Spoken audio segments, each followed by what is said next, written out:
So hello everyone, I am Aman Parmar and welcome to our affiliate marketing mastery series.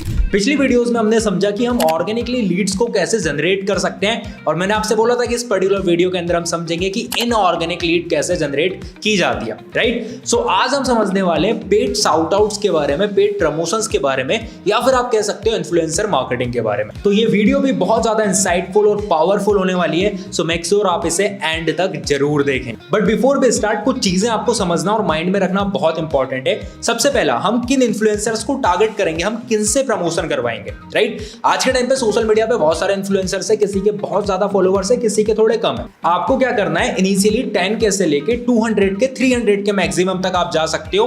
Because अगर आप directly millions वाले followers को target करोगे, उनको मैसेज करोगे, तो हो सकता है कई केस में आपको रिप्लाई ना मिले, राइट। तो क्या होगा, इससे हमारा टाइम ज्यादा वेस्ट होगा। तो हमें क्या करना है, छोटे इन्फ्लुएंसर्स को टारगेट करना है, वो हमें बजट में भी रहेंगे एंड उनसे भी हमें अच्छा रिजल्ट मिल जाएगा। दूसरी चीज हमेशा ये याद रखना कि जो भी आपकी फील्ड है, जिस भी फील्ड का आप प्रमोशन कराने जा रहे हो, उससे रिलेटेड ही वो इन्फ्लुएंसर होना चाहिए, राइट। अब ऐसा भी नहीं है कि अगर हम बिजनेस का प्रमोशन करा रहे हैं तो अगला बिजनेसमैन ही हो, राइट। बट आपको ये देखना है कि उसकी ऑडियंस कैसी है, ऑडियंस क्वालिटी कैसी है। बिकॉज क्या होता है ना कि उसके पास अगर क्रिंज ऑडियंस है, जो मीम्स देखती है, जो बस क्रिंज कंटेंट देखना पसंद करती है, तो वो ऑडियंस हमारे काम की नहीं है। बिकॉज अगर वो हमारे पास आई भी तो हमारा वहां पे टाइम वेस्ट होगा, वो कहते हैं ना, वो जंक लीड होगी। सो हमें क्या करना है, क्वालिटी लोगों पे फोकस करना है। तो सबसे पहले ये समझो कि अगला इन्फ्लुएंसर किस कैटेगरी में कंटेंट बना रहा है और बेसिकली उसकी ऑडियंस कैसी है। तीसरा, हमें हमेशा याद रखना है कि जिस भी इन्फ्लुएंसर से हम प्रमोशन करा रहे हैं, उससे पहले हम उसके अकाउंट्स की इनसाइट्स को चेक कर लें। बिकॉज जरूरी नहीं है कि किसी के अगर 100 के फॉलोवर्स हैं या 1 मिलियन फॉलोवर्स हैं तो वो जेन्युइन हो, राइट। फेक भी आज के टाइम पे लाइक्स बढ़ते हैं, फॉलोवर्स बढ़ते हैं। तो हमें सबसे पहले ये चेक करना है कि अगले पर्सन की ऑडियंस जेन्युइन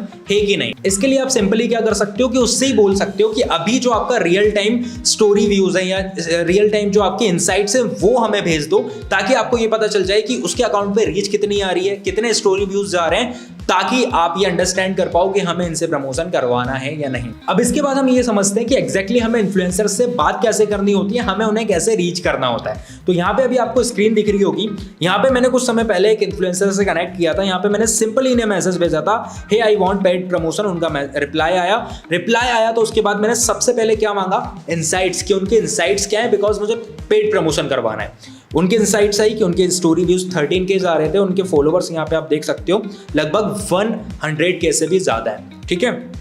उसके बाद उन्होंने यहाँ पे अपने चार्जेस बताए। मैंने रील कोलैब का एक बार कंफर्म करा, रील कोलैब के उन्होंने चार्जेस बताए। इसके बाद मैंने उनसे पूछा था कि लास्ट प्रोमो आपने कब किया था ऑनलाइन अर्निंग के रिगार्डिंग, तो उन्होंने मुझे बताया कि सिर्फ ट्रेडिंग का प्रोमो किया है काफी समय पहले। इसके बाद उन्होंने मुझसे पूछा कि आपको रील प्रमोशन करवाना है या स्टोरी, तो मैंने स्टोरी का फाइनल करके सिंपली बोल दिया। उन्होंने अपना कॉन्टैक्ट नंबर मुझे भेज दिया, अगले दिन मैंने उनसे प्रमोशन करवा लिया। तो ऐसे ही सिंपली आप उन्हें कॉन्टैक्ट कर सकते हो। सो आई होप गाइज आपको क्लियर हुआ होगा। अब देखो, कई लोगों के माइंड में ये डाउट्स आते हैं कि हम बजट कैसे डिसाइड करें कि अगले के अगर 1.5 लाख फॉलोवर्स हैं या 2 लाख फॉलोवर्स हैं, सो हम उनसे कितना प्राइस डिसाइड करें। तो देखो, मैं आपको सिंपली एक लॉजिक देता हूं। क्या है ना कि हर इन्फ्लुएंसर्स अलग अलग होते हैं, राइट। किसी की सही में क्वालिटी ऑडियंस होती है, किसी की बिल्कुल कल्ट ऑडियंस होती है, तो उनका एंगेजमेंट बहुत हाई होता है, तो वो उस हिसाब से अपना चार्ज करते हैं। तो आपको हर एक से बात करके देखना पड़ेगा। बाकी आप नेगोशिएट कर सकते हो, बिकॉज वी आर इंडियंस, हम नेगोशिएट करने में माहिर होते हैं और लोग करते भी हैं नेगोशिएट। सो आप किसी भी क्रिएटर से जब कनेक्ट कर रहे हो तो ये सारी इन्फॉर्मेशन उससे लो, उसकी इनसाइट्स वगैरह सारी चीजों को चेक करो, उसके बाद उससे एक फाइनल प्राइस डिसाइड करो, उसके बाद जाके आप प्रमोशन कर सकते हो। अब कई केस में ना फ्रॉड्स भी होते हैं इसमें, राइट, कि कई इन्फ्लुएंसर्स हमसे पैसा ले लेते हैं, वो फिर हमें ब्लॉक कर देते हैं, वो ना हमारा कोई प्रमोशन नहीं करते। तो मैंने आपको बताया कि सबसे पहले आपको ये चेक करना है कि अगला पर्सन जेन्युइन है कि नहीं, बिकॉज आज के टाइम पे फेक अकाउंट्स भी बहुत ज्यादा बने रहते हैं। सो उससे आपको अवेयर रहना है। सो अगर ये वीडियो पसंद आई हो तो इसे लाइक कर देना और हमारे साथ इस सीरीज में ऐसे ही बने रहने के लिए चैनल को सब्सक्राइब जरूर कर लेना। मैं मिलता हूं आपसे नेक्स्ट और धमाकेदार वीडियो में। Peace out.